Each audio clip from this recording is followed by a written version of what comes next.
1962년 8월 5일 마릴린 먼로를 무너뜨린 마지막 통화. 안녕하세요 여러분. 오늘은 할리우드 역사상 가장 충격적이면서도 미스터리한 죽음에 대해 이야기해보겠습니다. 1962년 8월 5일 전 세계를 충격에 빠뜨린 그날, 36세의 나이로 세상을 떠난 20세기 최고의 섹시 심볼 마릴린 먼로의 죽음 말이죠. 공식 사인은 약물 과다 복용으로 인한 자살 추정. 하지만 60년이 넘은 지금까지도 이 결론을 받아들이지 않는 사람들이 있습니다. 케네디 형제와의 불륜설, CIA 암살설, 그리고 감춰진 진실들. 과연 마릴린 먼로는 정말 자살한 걸까요? 1962년 8월 4일 토요일 밤 로스앤젤레스 브렌트우드. 마릴린 먼로는 자신이 7만 5천 달러에 산 첫 번째 집에서 평소와 다름없는 저녁을 보내고 있었습니다. 그날 오후에는 정신과 의사인 랄프 그린슨 박사와 상담을 받았고, 저녁에는 하우스키퍼인 유니스 머레이와 함께 집에 있었습니다. 겉보기에는 평범한 토요일 밤이었죠. 하지만 자정이 지난 후 상황이 급변했습니다. 머레이는 마릴린의 침실에 불이 켜진 것을 발견했고, 문이 잠겨있어 아무리 불러도 대답이 없자 그린슨 박사에게 전화를 걸었습니다. 그린슨 박사는 급히 달려와 창문을 깨고 침실로 들어갔습니다. 그리고 그곳에서 마릴린 먼로를 발견했죠. 그녀는 침대에 얼굴을 묻고 누워있었고, 한 손에는 전화기를, 침대 옆에는 빈 내부탈병이 놓여 있었습니다. 시간은 새벽 3시 25분. 할리우드의 전설이 된 36세 여성의 생명이 끝난 순간이었습니다. 마릴린 먼로의 죽음을 이해하기 위해서는 먼저 그녀가 어떤 삶을 살아왔는지 알아야 합니다. 1926년 6월 1일 노마진 모텐슨으로 태어난 그녀는 어린 시절 대부분을 위탁 가정과 고아원에서 보냈습니다.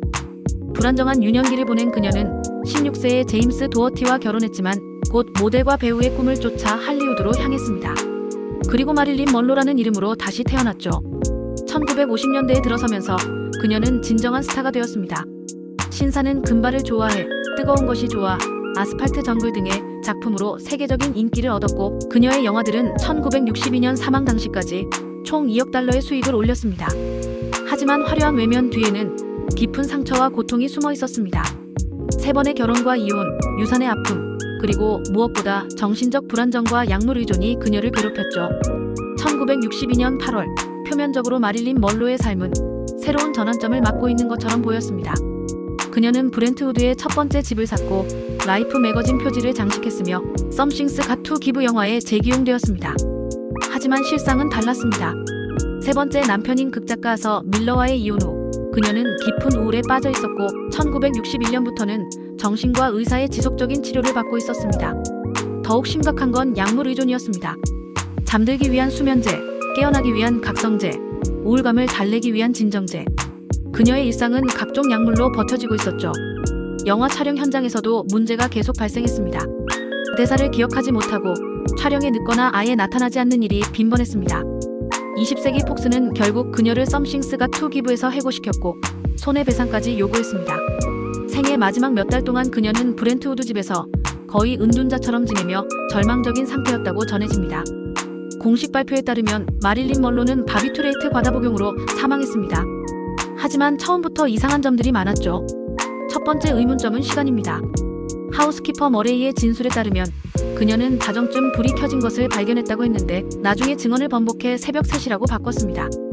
왜 시간에 대한 증언이 바뀌었을까요? 두 번째는 현장 상황입니다. 부검 결과 마릴린에 의해서는 약물이 거의 발견되지 않았지만 혈중 약물 농도는 치사량을 훨씬 초과했습니다. 이는 일반적인 경구 복용으로는 설명하기 어려운 결과였죠. 세 번째는 정황 증거들입니다. 그녀의 침실에는 물컵이 없었는데, 그렇다면 40에서 50개의 알약을 어떻게 삼켰을까요? 또한 현장에서 발견된 전화기는 누구와 마지막 통화를 했는지에 대한 궁금증을 낳았습니다. 네 번째는 부검 과정의 문제점들입니다. 중요한 장기 일부가 부검 중에 사라졌고, 독성학 보고서도 완전하지 않았습니다.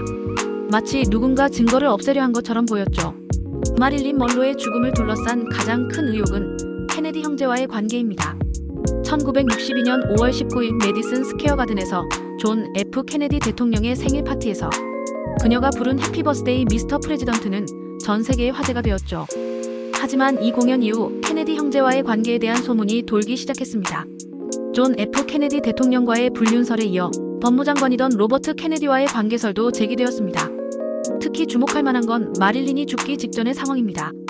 일부 증언에 따르면 로버트 케네디가 8월 4일 마릴린의 집을 방문해 격렬한 다툼을 벌였다고 하는데 이 정보는 1983년에야 공개되었습니다. 1964년 반공주의자 프랭크 카펠이 발표한 팜플렛에서는 마릴린과 로버트 케네디의 불륜을 주장하며 마릴린이 스캔들을 일으키겠다고 위협하자 케네디가 그녀를 암살하도록 지시했다고 주장했습니다. 이런 주장들이 사실인지는 확인되지 않았지만 마릴린의 두 번째 남편이었던 야구스타 조 디마지오는 평생 케네디 형제를 원망했다고 전해집니다. 케네디 형제와의 관계설 외에도 마릴린 먼로의 죽음을 둘러싼 다양한 음모론들이 존재합니다. 첫 번째는 CIA 암살설입니다. 이 이론에 따르면 CIA가 케네디 형제가 마릴린과 너무 많은 국가 기밀을 공유했거나 쿠바 침공 실패에 대한 복수로 마릴린을 제거했다는 것입니다. 1973년 노먼 메일러의 전기에서 이런 추측이 제기되었지만 메일러는 나중에 이 이론을 공개적으로 철회했습니다. 두 번째는 마피아 연루설입니다. 팀스터 노조 지도자 지미 호파가 로버트 케네디의 수사에 대한 복수로 마릴린을 살해했다는 주장도 있었습니다. 세 번째는 더욱 황당한 UFO 관련설입니다. 일부 음모론자들은 마릴린이 UFO에 대한 정보를 알고 있었고 이를 폭로하려다가 살해당했다고 주장하기도 합니다. 하지만 1982년 로스앤젤레스 카운티 검사 존 반 드 캠프가 새로운 부검을 명령했고 그의 사무실은 살인 이론을 뒷받침하는 신빙성 있는 증거가 없다고 결론지었습니다. 60년이 넘은 지금도 마릴린 먼로의 죽음에 대한 논란은 계속되고 있습니다.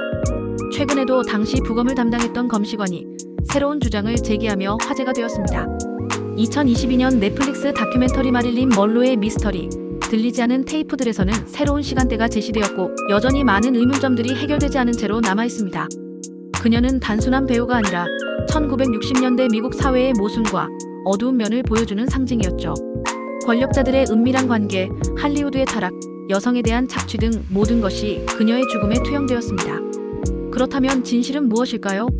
객관적인 증거만 놓고 보면 마릴린 먼로는 정신적 고통과 약물 의존으로 인해 스스로 목숨을 끊었을 가능성이 높습니다. 그녀는 평생 버려진다는 두려움에 시달렸고 완벽주의적 성향 때문에 스스로를 괴롭혔습니다. 영화 촬영에서의 잦은 실수와 해고, 케네디 형제와의 복잡한 관계 등이 그녀를 더욱 절망으로 몰고 갔을 것입니다. 하지만 동시에 의문스러운 점들이 너무 많은 것도 사실입니다. 시간에 대한 증언 번복, 부검 과정에서의 실수들, 사라진 증거들. 어쩌면 진실은 우리가 생각하는 것보다 단순할지도 모릅니다.